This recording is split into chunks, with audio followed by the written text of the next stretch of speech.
எபிரெயர் அதிகாரம் 3. இப்படியிருக்க பரம அழைப்புக்குப் பங்குள்ளவர்களாகிய பரிசுத்த சகோதரரே, நாம் அறிக்கை பண்ணுகிற அப்போஸ்தலரும் பிரதான ஆசாரியருமாயிருக்கிற கிறிஸ்து இயேசுவைக் கவனித்துப் பாருங்கள். மோசே தேவனுடைய வீட்டில் எங்கும் உண்மையுள்ளவனாயிருந்தது போல, இவரும் தம்மை ஏற்படுத்தினவருக்கு உண்மையுள்ளவராயிருக்கிறார். வீட்டை உண்டுபண்ணினவன் வீட்டைப் பார்க்கிலும் அதிக கனத்திற்குரியவனாயிருக்கிறான், அதுபோல மோசேயைப் பார்க்கிலும் இவர் அதிக மகிமைக்குப் பாத்திரராயிருக்கிறார்.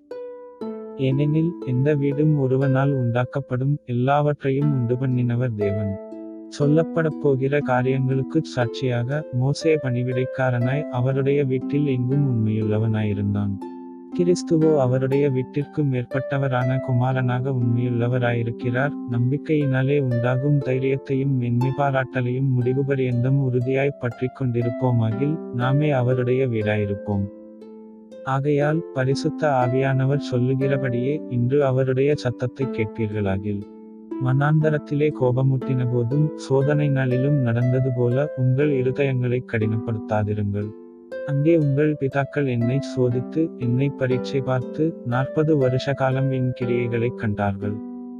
ஆதலால் நான் அந்தச் சந்ததியை அரோசித்து, அவர்கள் எப்பொழுதும் வழுவிப்போகிற இருதயமுள்ள ஜனமென்றும் என்னுடைய வழிகளை அறியாதவர்களென்றும் சொல்லி, என்னுடைய இளைப்பாறுதலில் அவர்கள் பிரவேசிப்பதில்லையென்று என்னுடைய கோபத்திலே ஆணையிட்டேன் என்றார். சகோதரரே, ஜீவனுள்ள தேவனை விட்டு விலகுவதற்கேதுவான அவிசுவாசமுள்ள பொல்லாத இருதயம் உங்களிலொருவனுக்குள்ளும் இராதபடிக்கு நீங்கள் எச்சரிக்கையாயிருங்கள். உங்களில் ஒருவனாகிலும் பாவத்தின் வஞ்சனையினாலே கடினப்பட்டுப் போகாதபடிக்கு இன்று எண்ணப்படுமளவும் நாடோறும் ஒருவருக்கொருவர் புத்தி சொல்லுங்கள். நாம் ஆரம்பத்திலே கொண்ட நம்பிக்கையை முடிவு பரியந்தம் உறுதியாய்ப் பற்றிக் கொண்டிருப்போமாகில், கிறிஸ்துவினிடத்தில் பங்குள்ளவர்களாயிருப்போம். இன்று அவருடைய சத்தத்தைக் கேட்பீர்களாகில், கோபமூட்டுதலில் நடந்தது போல உங்கள் இருதயங்களைக் கடினப்படுத்தாதிருங்கள் என்று சொல்லியிருக்கிறதே. கெட்டவர்களில் கோபமூட்டினவர்கள் யார்? மோசேயினால் எகிப்திலிருந்து புறப்பட்ட யாவரும் அப்படிச் செய்தார்களல்லவா? மேலும் அவர் 40 வருஷமாய் யாரை அரோசித்தார்?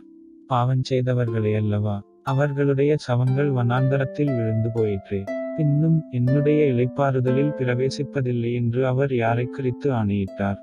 கீழ்ப்படியாதவர்களைக் குறித்தல்லவா? ஆதலால் அவிசுவாசத்தினாலே அவர்கள் அதில் பிரவேசிக்கக் கூடாமற் போனார்களென்று பார்க்கிறோம்.